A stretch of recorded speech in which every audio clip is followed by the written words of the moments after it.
I'm at a loss for words after watching that. It's one thing watching these space explorations on television and being amazed at the technology, but having the person here who was up there and watching your hair, if nothing else, you know how to steal a scene. As Micah said, this is the United States' 250th birthday coming up on July 4th. So this is the year that our country was created.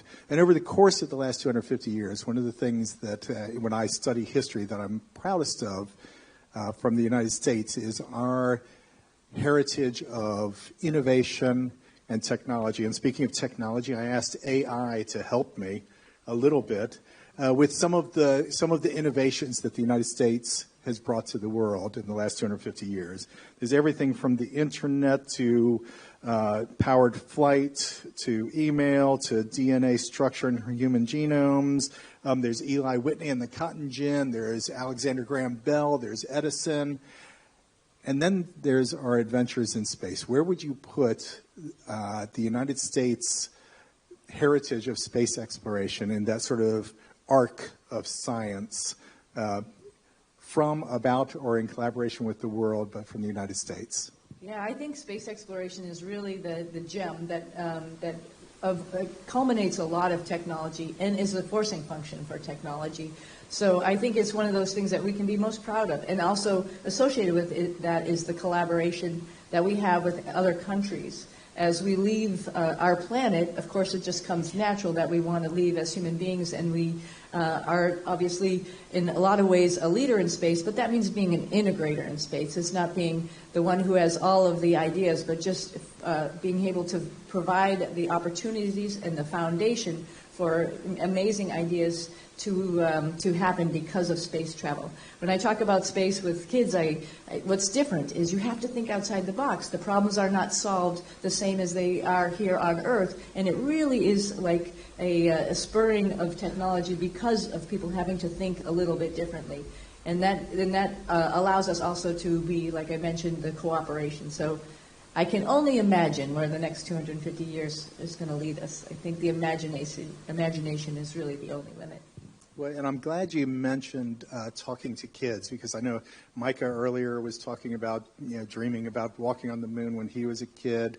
I was talking with Sunita earlier saying that when you find those moments when you realize you and another person were somewhere else in the world doing the exact same thing at the exact same time. She and I, sorry, I'm going to admit to my age here, were both sitting in primary school classrooms in 1969 watching a little television probably brought in by somebody's parent, because the schools didn't have TVs back in the 60s, folks. I'm sorry to tell you this. And there were no smartphones. And she and I, at the same time, were watching the landing on the moon. And I mean, it just chills down your spine when that happened. But tell me this. When did young Sunita first think, I want to do that? Well, I was, again, watching on the black and white TV, which you, by the way, for the young guys out there, you have to go up to the TV and turn the channel, right? There's no remote control. So, of course, our parents probably made us do that, right? Instead of I was the remote control in our house. Remote control, right. And so, I saw that and I thought, wow, that is really amazing. That is great. That is cool. But I would never be doing anything like that. And for me, my perspective as a child was more the fun shows that came out of that, right? Lost in Space or Star Trek. I'm a Trekkie, not a Star Wars guy, by the way. I don't know. I know this is always a controversy with a lot of people, but I'm a Trekkie and watched in the beginning when William Shatner a long time ago, and just sort of looked at it from that perspective. I, focused on school. I was a student athlete. Never really thought about going to space. My father was a doctor. My mother really loved animals, so obviously I was a little bit of a people pleaser back then, so I wanted to be a veterinarian, and also I really wanted to be a veterinarian. I love animals. I was looking for schools that maybe would support that when I was graduating from college, and honestly, I didn't know the path. I just thought I had to go there, and I didn't get into that specific school, and my brother recommended the military to me, just sort of offhand. He said, you like camping? You like going into the military? It'll be fine. And so that's how I ended up being in the military. And then it wasn't until later, after I flew, after I was part of a team, after I was an aircraft commander, after I got into test pilot school and went to test pilot school, when I had the opportunity to meet an astronaut and go down to Johnson Space Center and realize that we're going to go back to the moon again, because they had to practice on vertical landing for going back to the moon, and I'm a helicopter pilot. So I was like, oh, this is hand in hand. Maybe I need to research what I need to do. And it's one of the reasons I wanted to come here to talk to students and talk to kids, because I'm just like them. And they don't have to have all the answers at 17 and try to know what they're going to do. They can research their way through life, find what is good and what they are passionate about, and then they'll become good at it. And I was a pretty good helicopter pilot because I loved it. I loved testing aircraft. And like I mentioned, that was the first time when I was a tester that I had the opportunity to even think about going to space. So I'm going to go off script here. You mentioned that you enjoyed sports. Can you share with the group what you did to kill some of the time on the space station? Yeah, so as you can see, there's some workout equipment up on the space station. On my first flight, I was lamenting a little bit because I had run the Houston Marathon and I qualified for the Boston Marathon, which is sort of the top jewel of marathons in the United States, and I really wanted to run it. And by the way, I heard the Mumbai Marathon was just this last weekend. Anybody run it? Probably because you think it's terrible, and marathons are terrible, and I agree with all of that. And so when I was lamenting a little bit about that, I was like, well, I could run it on the space station as a joke to my sister, and she said, why don't you run it? And I said, why don't you take my number and you run it on the ground? And so we ended up both of us doing it. She ran it on the ground, and I ran it in space, strapped to the treadmill, which again was a little bit horrible. But again, something that I wanted to sort of emphasize a little bit about health. Even astronauts up in space are concerned about their health, and I wanted to project that to kids here on Earth. It's something that we should all be thinking about, not worried about, but thinking about on a daily basis, and providing a routine that helped me with time management and helped me go and do the things that I got to do later in life. And you should talk with Mike, an ultra marathoner over there. He does these bizarre going off to the mountains and running 70-kilometer races. Okay, that's even crazier. Yes. So you mentioned earlier when we were looking at some of those beautiful images that the Earth is indeed round. But as you were looking back from space on Earth, did that in any way change your perspective on who we are? Just in general? Yes, absolutely. I mean, one of the first things you do, I think, when you get to space, I think everybody does this. I might be talking out of turn, but I think we all want to look for our home, like our immediate home. Like I grew up in Massachusetts. My father's from India. My mother's from Slovenia. So I'm obviously looking for these places to call home. And that's your first objective. Over time, as you're up there for a little while, you know where those places are. And then I was sort of quizzing myself. I would never look at the map. I would just go to the window and say, like, guess what continent this is? And I was getting better and better at it. I think that phase 3, though, was really looking at the planet as one planet. Our planet is alive. Some people think there's just rocks out there, but it's moving. I couldn't see those specific movements, but I could see the atmosphere. I could see the interaction. I could see the seasons. I could see the changes in the ocean colors with algae blooms, for example, or seeing ice formations in the north, in the high northern hemisphere or down near Antarctica. You can see all of this planet which is connected. And you think to yourself, of course, the air and the water are connected.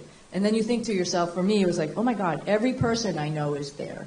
Every animal, every plant, everything we know is there. And we're all on this one, they call it a little spaceship in our solar system. And, I think it changes your perception about us having any differences. It really makes you feel like we are just one, and we all should probably work a little bit closer and easier together. And it actually sort of made me feel like, why would anybody argue about anything? I know, I'm married, I have a husband, we argue, so I understand arguments, but the reality of it is like, why? It seems so silly when you look at Earth from that perspective. That's a great insight. And I loved in the first image of the rockets from 3 different countries heading up and seeing the collaboration of having astronauts from various cultures, various countries, they're collaborating. We're now seeing the private sector increasingly engaging in space exploration and the technology. Any thoughts on the collaboration between, say, private sector and government sector? Yeah, I mean, I've been in this business long enough to have doubts from the beginning, right? We had our first space tourist, Dennis Tito, coming to the International Space Station. Everybody was up in arms, like, oh boy, he might press the wrong button, something bad might happen, all this kind of stuff was going on. And yes, the space station is not made like a hotel. It is made like a laboratory. So there are some dangerous things there, but we can train people. We're smart. Human beings are smart. And that, has now grown all the way to we are ready to have commercial LEO destinations.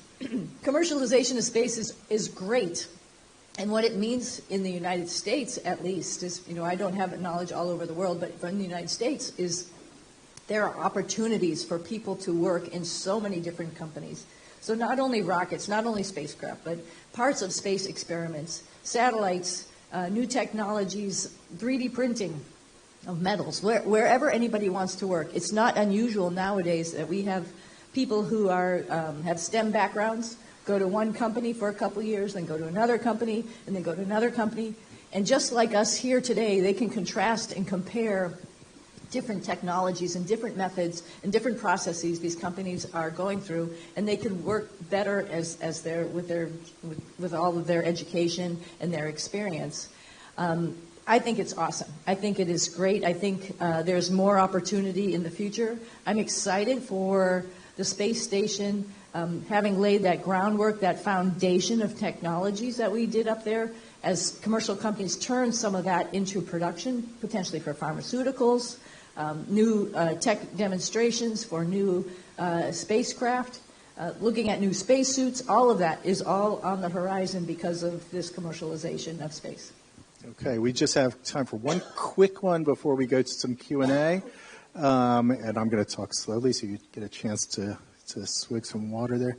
I saw you out there doing a spacewalk, doing some repairs. What was I know that it was a tough nut to crack on how to get back to Earth. Then that was more of I assume from your side, an intellectual tough nut to crack.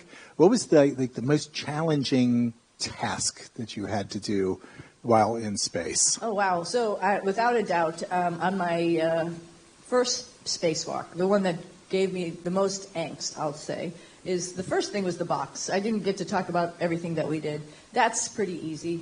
It's a couple nuts and bolts, boom, boom, undo it, put a new one in, put it up, put it back on there. The second task was, and that box was probably about this big. The second task was a piece of equipment about this big.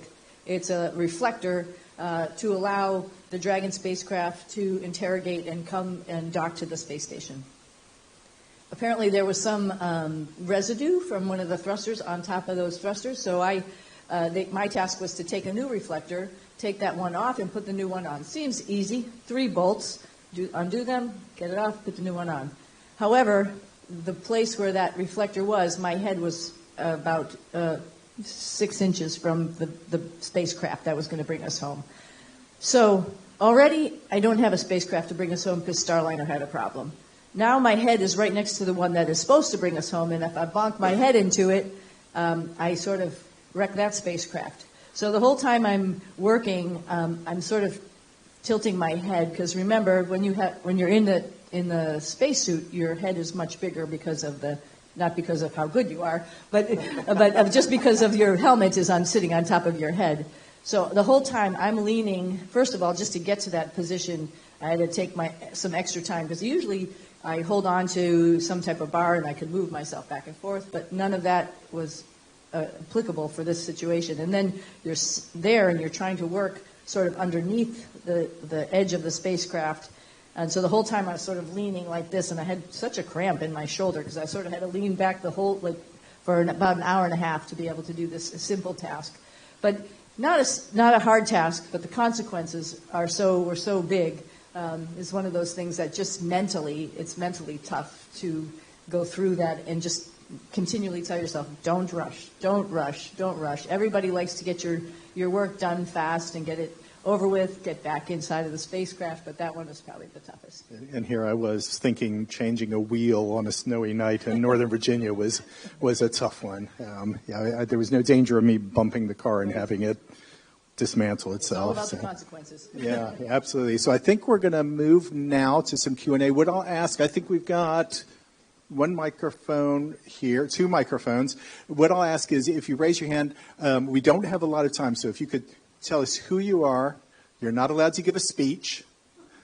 Who you are, and then a quick question, hopefully something that has more than a yes or no answer. Okay. Who's going to choose? We have one in the front. Thank you so much. I got some basic question. They say that space station has started becoming dirty because of the hygiene issues. It has been in use for so many time. And now you got a first medical emergency which has happened from the space station. Do you think that there is a logic behind saying that there are certain medical issues which could happen because of overusage of a space station?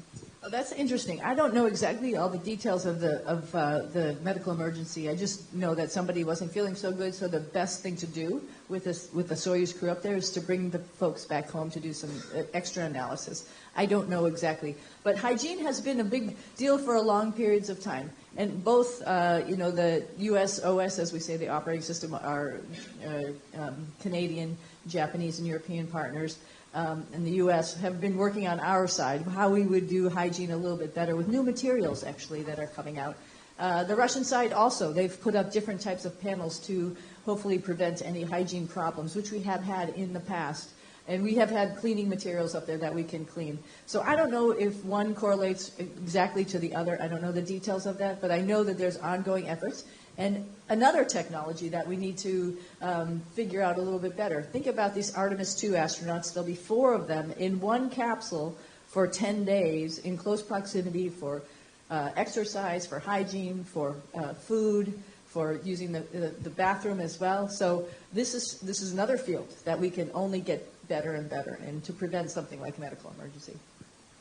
Hi, Jayashree Nandi from Hindustan Times. I write for Hindustan Times. I wanted to ask, when you were up there and waiting for the vehicle to bring you all back, what kind of mental capabilities do you think helped you go through those months? And what was the most challenging period for you as an astronaut? Yeah, I think I'm one of these people who's a doer, right? So I can't sit still. And there was a little bit of time, but we did have things to do anyway. So in the meantime, I like to fill my time. I knew that there was like 12 and then 9 people up there more than usual, which meant we were going through a lot of food. We were going through a lot of toilet materials as well. So somebody has to restock the food. Someone has to do the toilet maintenance. And so I hadn't been trained on all the experiments, but I had been before lived on the space station, so very well familiar with those basic activities. So not the most glamorous, but right away, raise your hand. Hey, I'll do that. I will occupy my time in helping the bigger picture, the team, the collaboration, to make sure that the people who are doing the science experiments can do them without ever thinking about this other stuff. So that's my method. Sunita Williams, everybody has their own ways of dealing with things. And I think the hardest part was really not knowing.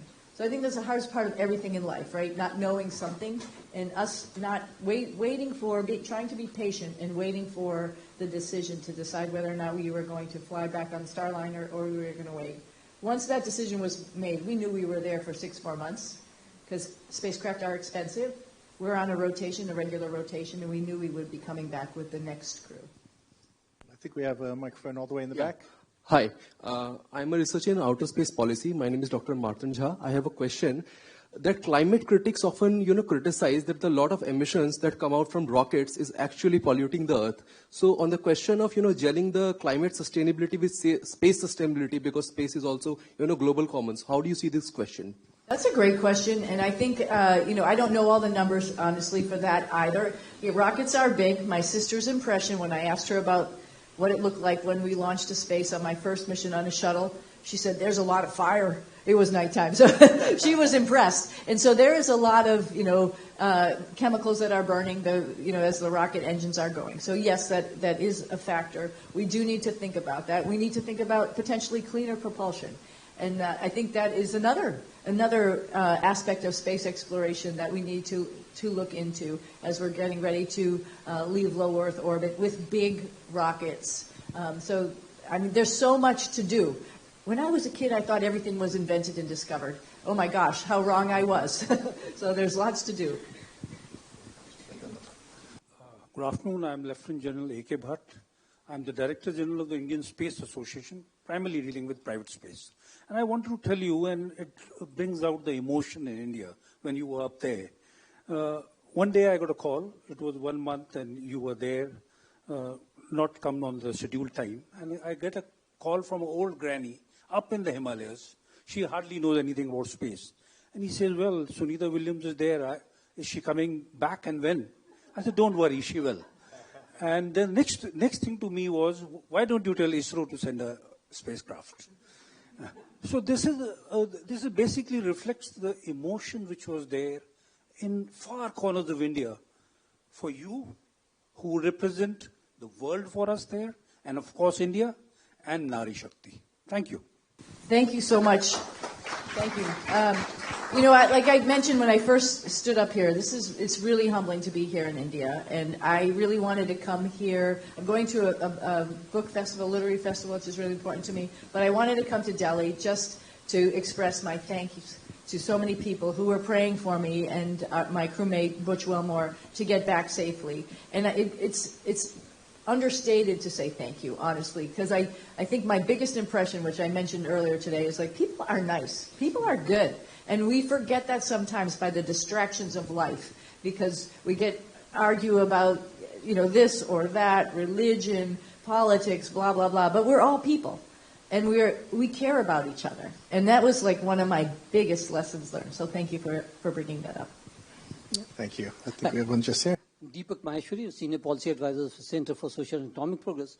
So my question is, when you were up there for such a long time, what type of variations did you bring about in your own daily routine, whether in terms of food or exercise or other things? I mean, we did see, of course, you doing exercise just now, even in the video. But beyond that also, what type of things? And do you have any plans to publish any sort of a diary or something like that, your space diary? I did write a journal while I was up there. Is one of the things that I did on a weekly basis, but it wasn't just one day. For a week, as any journalist here in the room knows, when you're writing a story, right, you have to get all the data. So every week I would take pictures of my crewmates inside of the space station, because my crewmates took some amazing pictures of outside of the space station. The ones that you saw here were primarily from my crewmates, because they were really good photographers. So I thought my mission is I'm going to take action pictures of what we're doing and try to understand all of the experiments and write about it. And I wrote a journal every week on what we were doing up there. Potentially I might put that all together. I really wanted to bring it up, though, because I read a couple not too long ago, and they're pretty good. I will say so myself. But the reason I say that is because I had that time. I had that focus. I was not distracted by things. I don't think I could write like that today on Earth. I wasn't distracted by all of these things in life that are going on. And it really allowed me to do some quality work. And I also put that back on the crowd and anybody else who's listening. If you can at one point in time stop with all the distractions of life, put the phone down, and just really concentrate on what you're doing, I think you'll be surprised how much us humans can do.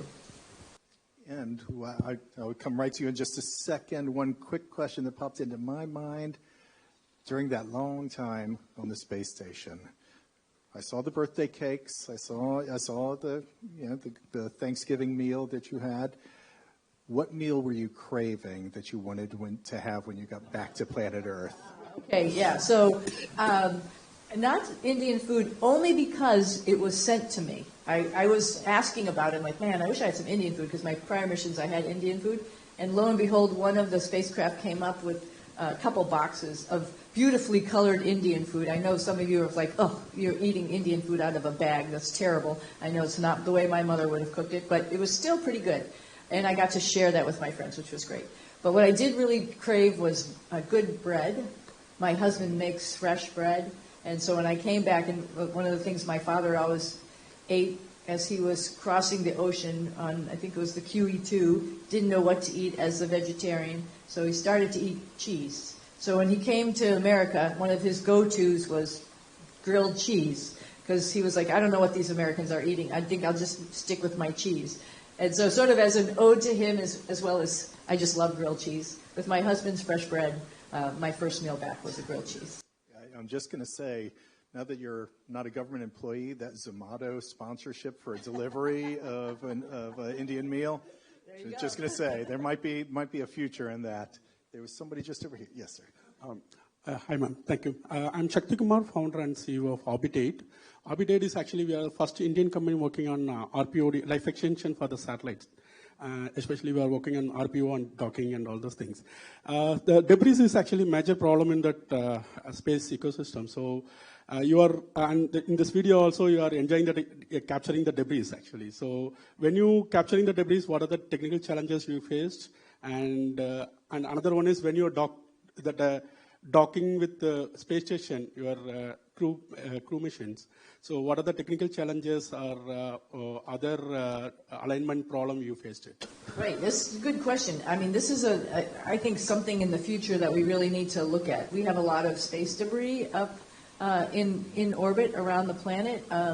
Some other pictures that I have, you can actually see Starlink satellites crossing our orbit. This is new in the last 10 years. There's a lot of space debris up there. So this is a field, actually the company who created those arms is a small company out of Michigan, two brothers and another friend who got together and used their aerospace experience from other companies, came back together to work together to propose that experiment.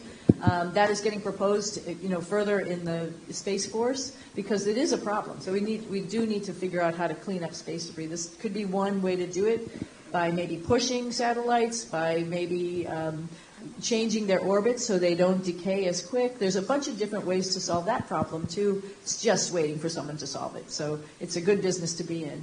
And secondly, when you're docking to a space station, right, there's a number of different ways to do that. You can have an interrogation system where I'm talking to you, you're talking to me. You can have it all manually, like somebody's eye is on it with like a periscope. Or you can have, what we had was a vision system. But then you need to make sure lighting is good for the vision system, and that reflector that I was telling you about for a Dragon capsule. So there's a bunch of different ways to skin these cats. They're all getting tested on the space station. The space station is a test bed for all of these new technologies also. So there's so much going on. Another great field. Hello, Sunita. I'm another Sunita from planet Earth. I am a professor of robotics and autonomous systems and mechanical aerospace engineer. I just want to know, you were playing with many robots inside and outside the spacecraft. If there is any emergency, healthcare emergency, would you advise me on the challenges that I should be aware of if I have to make medical robots for space? Wow, that's an interesting challenge. And I think the biggest thing with robots is we have to perfect their repetitive tasks. I think that is the first and foremost. So whatever they can do, if you can have robots that can use hands, and I know that there are some out there. I saw one on a 60 Minutes special from, I think, Boston Dynamics or Boston. There's a company who's out there doing that. That's an interesting task. Things with hands is hard. Things with vision is also something that's becoming more and more real and used, but something with hands is really difficult. So I was thinking to myself, would I design then a tool that was more specified to that robot versus a hand, that a robot can actually manipulate a little bit better than having to simulate, the robot simulate a hand. So I think when you come to medical procedures, you want something that can do something as much as the hand can do, but it might be a different solution. Good afternoon, Sunita. Here. Yeah. My name is... I think this gentleman was waiting first. We're going to let him go. Hi, good afternoon. I'm Dr. Dev from a startup called Galaxy.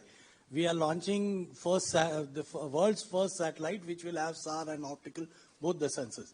But my question is mainly on the mental health. So we, the people who live on Earth, we generally have a mental health issue nowadays. It is becoming more and more common.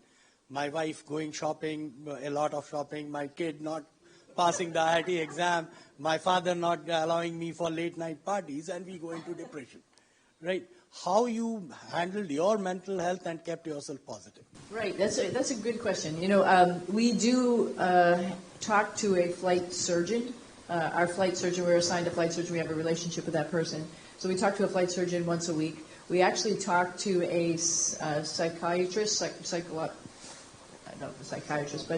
psychological support every 2 weeks, and just to check in, and they can actually tell apparently over time and trending if there's something that's going on.